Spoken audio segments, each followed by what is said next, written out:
Guys, we're back again. What are we doing today then? So I've got an R1150GS here, which requires quite a lot of things doing to it. Just thought I'd share with you. I'm not sure if there'll be a huge amount of how-to-ness about this video, but it might be interesting to follow along. Quite an iconic motorbike, these really, aren't they? So the story is, it stood for quite a few years. It was put away in storage. Guy wasn't using it, and he basically wants to bring it back to life. So we have got all the filters, brake fluid, oil, got a set of pads for it, new battery, cam cover gaskets, because it's having the valve clearances done, basically full service, everything, the whole shebang. And also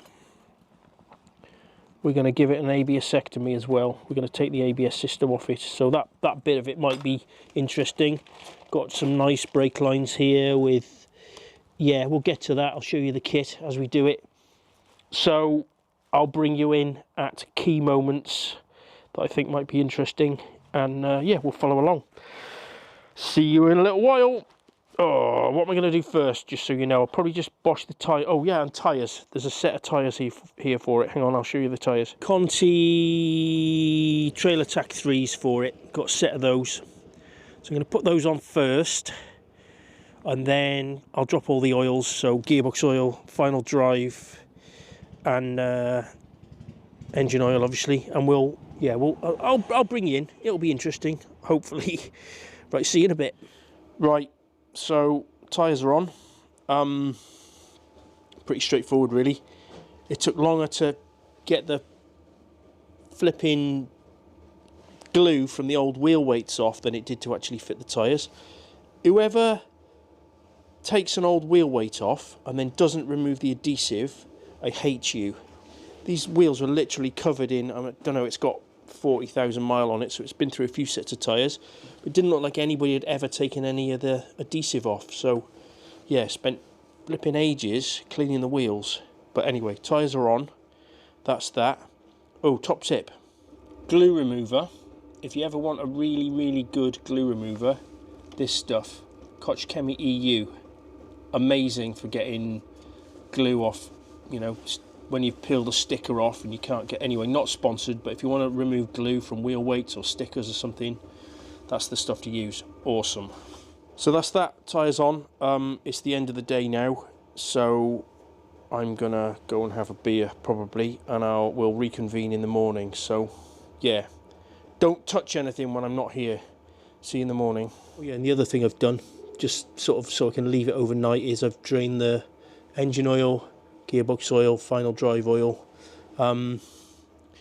It's like brand new. This bike's done 40,000 mile. It's like that oil was just put in there like yesterday, and the gearbox has never turned. I don't know, I don't understand how it can be that clean, unless it was changed just before it got put to bed all those years ago. I don't know, but I mean, I'm going to change it, obviously. I've drained it out, but crikey, that's clean. And the engine oil was the same, really clean. Anyway, that's enough of that. See you tomorrow. Good morning, guys. So I've done a little bit off camera before I started filming. So I've got the valve covers off, ready to do valve clearances. I've made a start. I've got the ABS pump out. Ready to, yeah, I've made a start with that. I've got the new battery fitted. ABS, I suppose we can talk about that a little bit. So this is ABS 2 on this model. So this isn't the integral ABS, which was called iABS. So it's not the servo assisted type. A few years back I did an ABS removal video. If I think on when I'm editing, I'll put a little link, a little poppy out link to it. So if you found this video and you want to know about ABS removal, then that's probably the best place to go, because that's not really what this video is about. These are slightly different in that, so hang on, let me start again. The iABS I removed, which is the servo assisted brakes on the 850, is a little bit different to this. This is the generation earlier, so ABS 2. This isn't servo assisted. And all that really means is that it's the sort of the same process to take the ABS off. It's just slightly different with the electrics. With the 850, which is what that video is about, you've got to do some jiggery-pokery with the wiring, but with these you haven't. So there's no swapping of brake light switches with this model like you have to with the slightly later iABS system. Fucking hell, it sounds like I'm talking in riddles. It's easier on these is what I'm saying.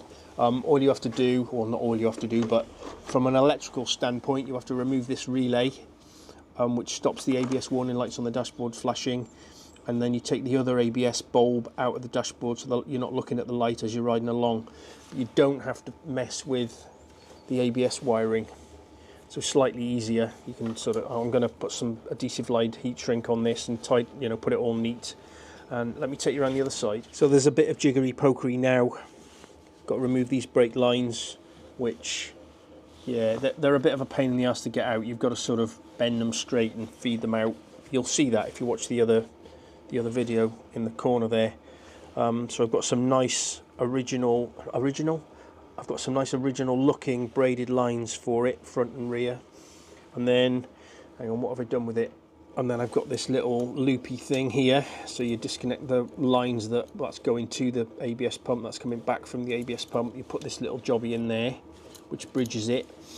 And then what I've got is I'm trying to keep it looking original. You could, what am I trying to say?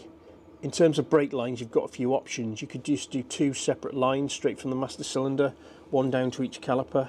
The way I'm going to do it is I'm going to have basically replace the original OE BMW lines with braided lines, and I've even got a nice little junction here, so you'll see as it goes together, but it'll all look original. And then I've got to put this little jobby in here. This came from Motorworks BMW. What else to say? Yeah, I'll crack on and I'll bring you back in. I'm going to do the valve clearances, put some fresh plugs in it, get the cam covers back on. I don't like having, bits of the engine exposed like this as I'm doing other stuff, so I'm going to do the valve clearances, get the covers back on, so that's all buttoned up. I need to get this front cover off. The only part I haven't got the alternator belt, and given it's got 40,000 mile on it, I think it's going to want an alternator belt, but I can get this cover off anyway, which means I can put a crank. I can put a spanner on the end of the crank to turn the engine for doing the valve clearances, just make life easy. So we're making good progress. I'll bring you back in a little while. Cool. Sorry, it was more than a little while. I've taken a few photographs as I've gone, but I've had my head down for the last sort of 4 or 5 hours just trying to get done, because I really need this bike done today. Sorry guys, I'm a mechanic, not a YouTuber, so I have to, there are time constraints with a lot of this stuff, so it's not all about filming it, if you see what I mean, but I'm sure you understand. So it all went perfectly to plan, really. There's a new fuel filter in the tank, bit of a pain in the ass to get the blooming pump out, to be honest. There's a couple of pipes that you sort of got to half get the fuel pump out and get the clips off, and just a right pain. I forgot how much of a nightmare they were. In fact, that's not true. I can't ever remember them being that much of a nightmare. And I used to work for BMW back when these were new. But anyway, it's a long time ago. So,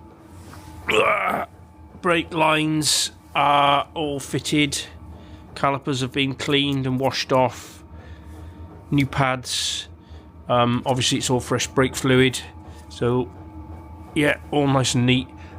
What did I want to say? The little brake pipey joiny piece, I hadn't realised, but I got when I was ordering the brake lines, I'd got a brake line that goes straight from here all the way up straight into the master cylinder, so it doesn't need to go down to that little U-shaped piece. So that's that bracket. You won't see it, it's dark, but that's completely gone.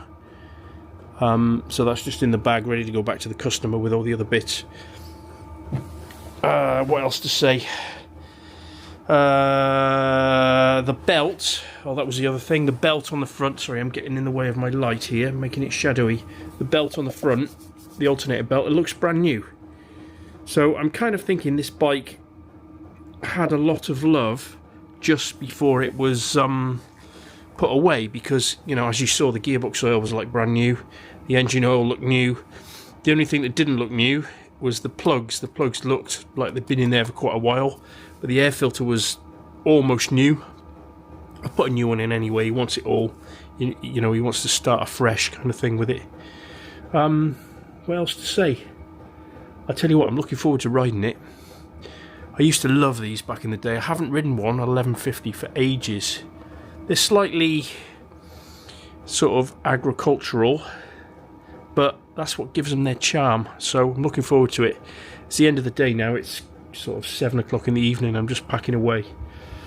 But I'm going to get to ride it tomorrow. That'll be fun, assuming it isn't pissing down with rain. So, yeah, I'll see you on the road test. And also, I've just realised, sorry about the audio.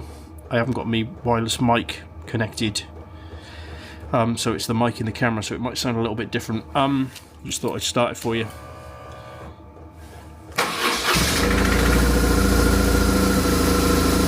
Beautiful. It literally, obviously it's got a new fuel filter, and is that me in the screen? Can you see a reflection of me in there? That's quite weird. Sorry. Squirrel. Yeah, fresh fuel in the tank, and it started immediately. I was really surprised, given I think it's 5 years it stood, something like that. I was thinking, ooh, maybe the injectors, maybe the fuel pump, you know, just stuff from standing, but yeah, started immediately, like it was started yesterday. Anyway, waffleage. I'm going to go and have a beer and have a sleep. I'll see you on the road test.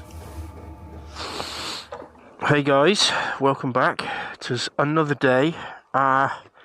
This bit of the video might be a little bit short because I forgot to charge the camera, and I've got a battery pack plugged into it. I'm not sure if it's going to work and charge at the same time, but we'll find out. Right, cold start, let's see what it does, eh? Oh, I'll take that.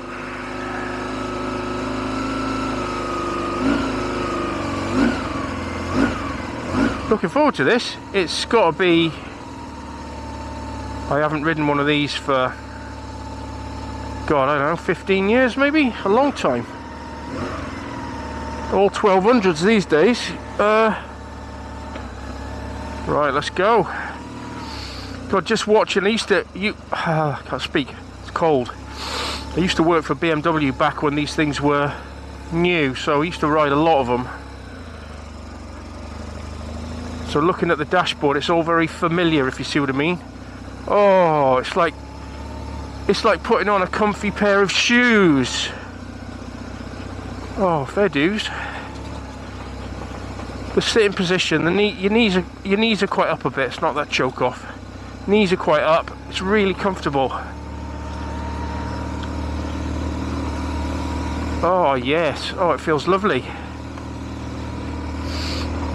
Going this way as well, not the other normal road test way. I don't think you've seen my road from this direction, have you?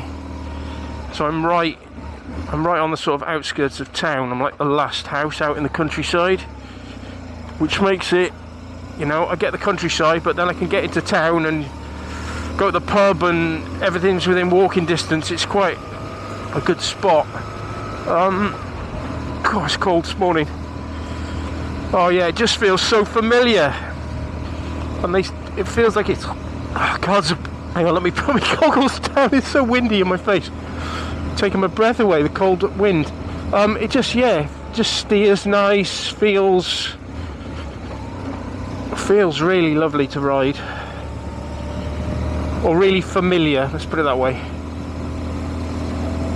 And you'll be surprised that I'm not thrashing the life out of it like I did with that KTM. Because it's horses for courses, isn't it? It's not that sort of a bike. It deserves to just waft along. Yeah, I think my riding style with that KTM 690 triggered a few people. A few messages saying, oh, be careful of your speed. If you're going to do that, cover your speedo up, etc. Which is actually a fair point. You know, people are just not wanting me to get arrested.